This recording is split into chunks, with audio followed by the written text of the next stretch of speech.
નમસ્કાર વિદ્યાર્થી મિત્રો, ધોરણ 6 વિષય છે હિન્દી સામયિક મૂલ્યાંકન કસોટી સપ્ટેમ્બર 2024 માટેનું આ મોડલ પેપર છે, જેનું આજે આપણે સોલ્યુશન કરવાના છીએ. બરાબર છે, તો વિડીયોને લાઇક કરજો. તમારા મિત્ર સાથે આ વિડીયોની લિંકને વોટ્સએપ પર શેર કરી ચેનલને સબસ્ક્રાઈબ કરી લેજો, જેના લીધે આવતીકાલનું જે પેપર છે એ સૌ પ્રથમ તમારા સુધી પહોંચી શકે.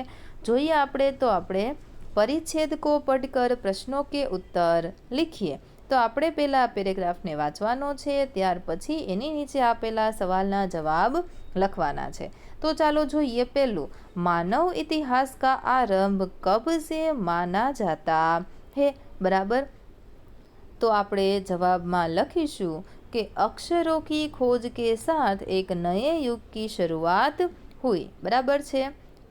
तो અહીં લખેલું છે, आदमी ने जब से लिखना शुरू किया तब से इतिहास आरंभ हुआ. ओके, तो આ પહેલાનો જવાબ રહેશે ત્રીજી લાઈનમાં.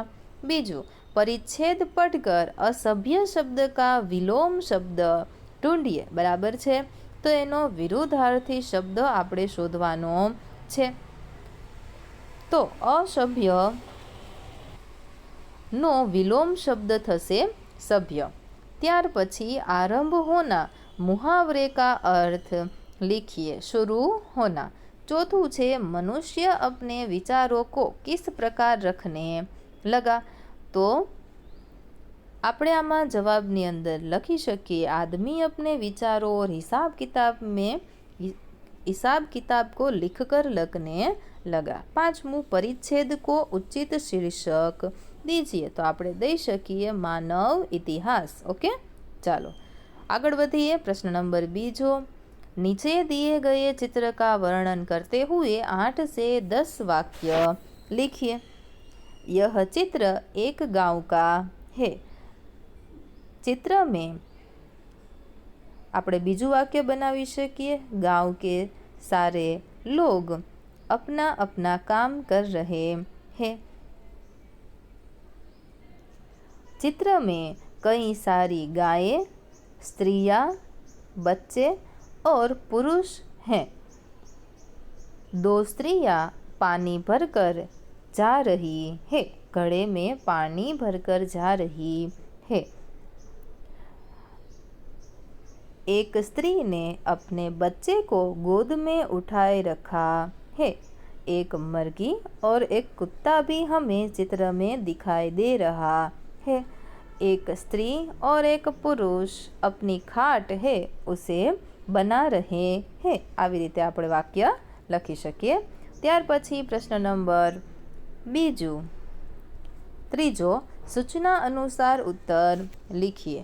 तो એમાં આપેલું છે, शब्दकोश क्रम के मुताबिक प्रथम स्थान में आने वाला शब्द ढूंढिए. तो સૌથી પહેલા સ્થાન ઉપર કયો શબ્દ આવશે, તો કે કક્ષા. ઓકે, ચાલો બીજું, શબ્દકોશ ક્રમ में लिखिए. તો અહીં આપેલા જે શબ્દ છે એને સૌ પહેલાં તમારે ક્રમ પ્રમાણે ગોઠવવાના છે. તો પહેલાં આવશે કાગઝાત. બરાબર, એવી અંબર, આંગન પણ છે, તો પહેલાં આપણે એ શબ્દ લઈ લઈશું. બરાબર, તો પહેલાં આંગન લખો, ત્યાર પછી અંબર. ઓકે, ત્યાર પછી કક્ષા અને ત્યાર પછી આવશે કાગઝાત. તો આવી રીતે લાઈનમાં ગોઠવતું જવાનું. હવે આપણે આને અંકો આપેલા છે એને શબ્દોમાં લખવાનું છે.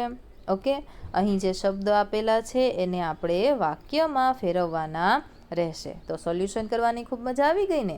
આવી જ રીતે ઓરિજિનલ પ્રશ્ન બેંકનું પણ આપણે સોલ્યુશન આવતીકાલે કરીશું. તો એના માટે ચેનલને સબસ્ક્રાઈબ કરી અને નોટિફિકેશન બેલ આઇકન ઓન કરી દેશો, એટલે તમને સૌ પ્રથમ વિડીયો મળી રહેશે. અને હા, PDF ડાઉનલોડ કરવી હોય તો આજે જ ટેલિગ્રામ ચેનલને જોઈન કરીને રાખો, એટલે આવતીકાલે મૂકવામાં આવતી PDF સૌ પ્રથમ તમારા સુધી પહોંચી શકે.